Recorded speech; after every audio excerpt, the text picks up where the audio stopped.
Hey guys, it's Calalbian13 today, and welcome to episode 14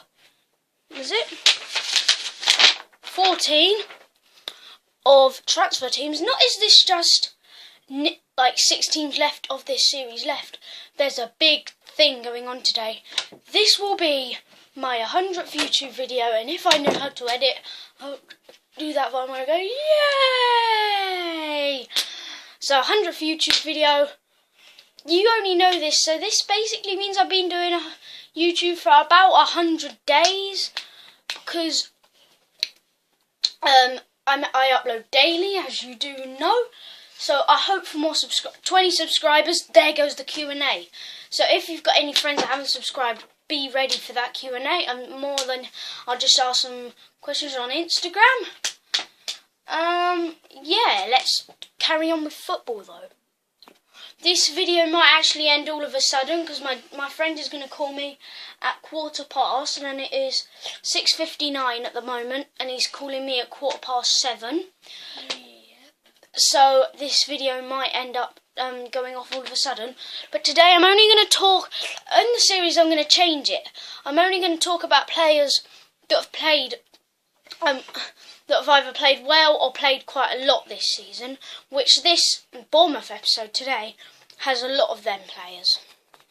So the players available for selection are Artur Boruc, Simon Francis, Steve Cook, obviously former Brighton, Tommy Elphick, former Brighton, Charlie Daniels, Tyrone Mings, Harry Arter, Max Gradle, Juan Iturb?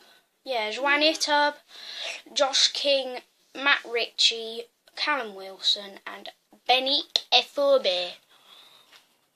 Right, so first off, Artur Boruc, who at the start of the season had a pretty bad run of form for the Cherries. I just want to quickly say, if you know your geography quite well, Bournemouth is actually quite close to where we are, and so is Southampton, Portsmouth as well. I'm just saying this because I'm a Brighton fan. Portsmouth is probably the closest out of all of them. Right, so Artur Boruc for the Cherries had a very poor start to his career at them. Well, actually, no. What am I talking about? I mean, this season start to them in the Premier. He's got Premier League experience, of course, at Southampton, but since then has got an inform on FIFA and has also pulled off some great saves. Great game. No, please don't turn it on. Please, no. Oh. Okay, wait a minute. And has been a good player for Bournemouth. Then Simon Francis, who has played centre-back and right-back this season, played quite well there at right-back. Does the job. I've actually got his green and normal version on Top's Kick. Be sure to check me out at Calalbian13 and my Instagram at Calalbian13. And me. No, you're not on Instagram. He's not on Top's Kick. He's on nothing. Zilch. I'm on Crushing Car Video. He doesn't even. He pretends he's making YouTube videos. Now the two players that I wish were still at Brighton, because with the players, or with the issues that we do have in the defensive positions at the moment, obviously with Bong, he's just returned to training, but for some reason Rossini's done well, but we're picking him. Well, we're picking Rossini over Bong, and I think Bong is better, but then there won't be a place for Rossini to play because,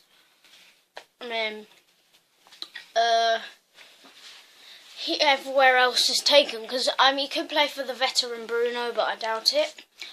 But I could really do really well at centre back. Steve Cook was very good at Brighton. I didn't really play football that much of when he did play for us, but I know he was in the League One side that won, I think. Danny Culip was the manager. The captain that year. And Steve Cook I've got his gold version on Topps Kick as well, and is a solid defender.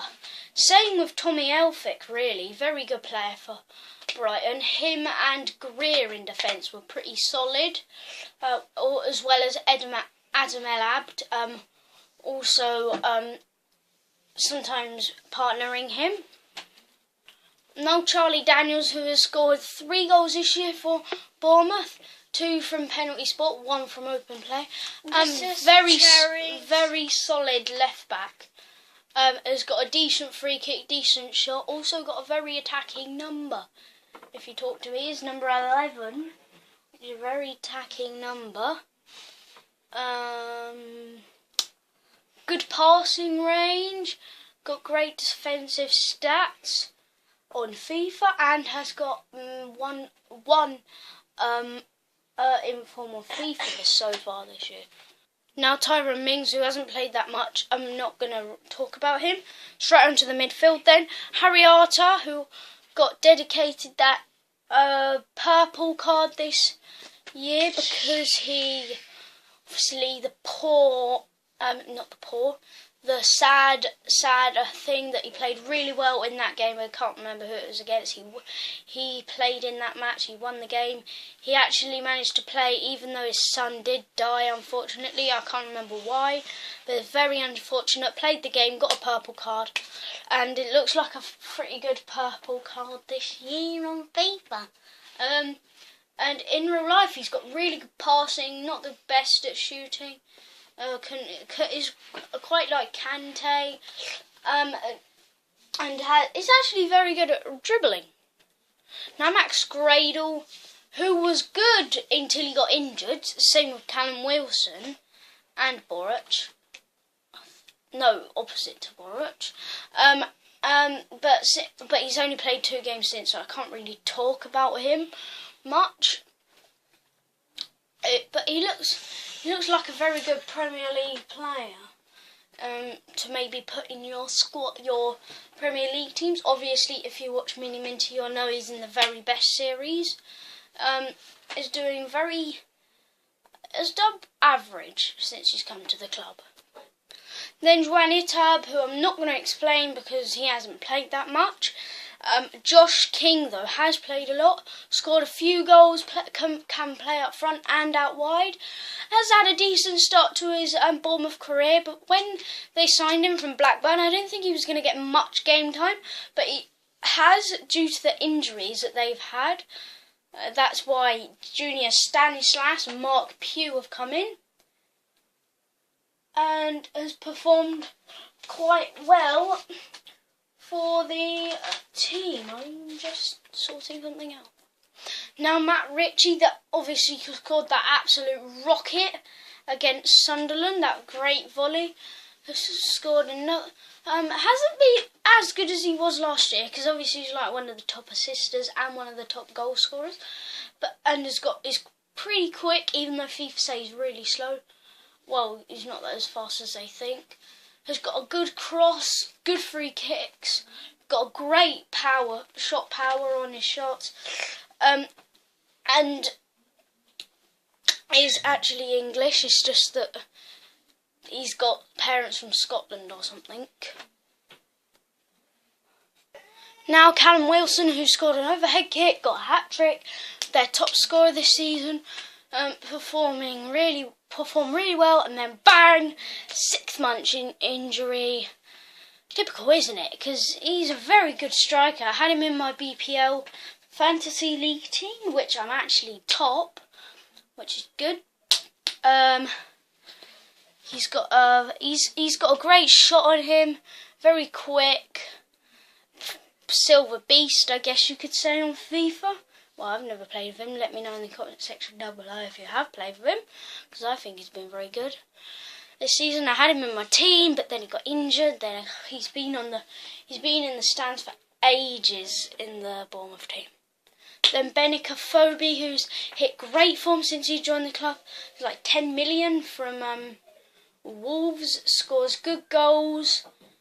Is a really good goal poacher. Runs. Has got a very good quick run, is very quick, quite tall as well. Fits the exact style of Bournemouth's play, which isn't like Stoke where they just hoof it up the pitch.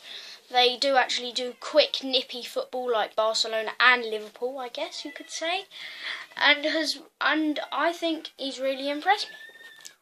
Right, so for the team I'm going to set up 4-4-2 with which is just going to be flat. I don't like 4-4-2 that much. Sometimes you have to play it, especially like Bournemouth. They're not a very formation changing side. So in goal, obviously, I can only have Boruc. Right back, I'm going to have Francis with Charlie Daniels at left back, Cook and Elphick at centre back. Wait a minute. Okay, this is the interesting part. So I'm going to have Matt Ritchie on the right. In the middle, I'm going to have... Oh, wait a minute. Alright, so I've buggered up here. Just realised I've only got one centre midfielder out of them all. Because the midfield options, I've got Harry Arter, Max Gradle, Joanne Itter, Josh King and Matt Ritchie. They're all wingers apart from Arter. Okay, I'm going to have to put... Oh, God. Dan Gosling. Dan Gosling's going to play alongside him. Left midfield, I'm going to have Gradle. Then up front, Wilson and Afobe. Right, so if you have enjoyed this 100th YouTube video by me, please hit that like button. Subscribe to CalAlbion13 because I know you guys want to see that Q&A. First Q&A that I've seen from all of my friends I have that are on YouTube. It'd be really good for you guys to hit 20 subscribers. I would really like more, if I'm honest, but we've got to go slow and steady on this channel. I know I'm a young boy. I do FIFA, I do swear, I know I should. If you guys think it's silly that I should do swear, maybe you can tell me not to swear if you want me to. But anyway, don't forget to leave comments in the comment section down below if you of what you would have changed in your Bournemouth team. So please like this video, please subscribe to CalAlbion13, and CalAlbion13 is out. Peace, and I'll see you tomorrow for episode 11 of the Brighton Career Mode. See ya, bye bye.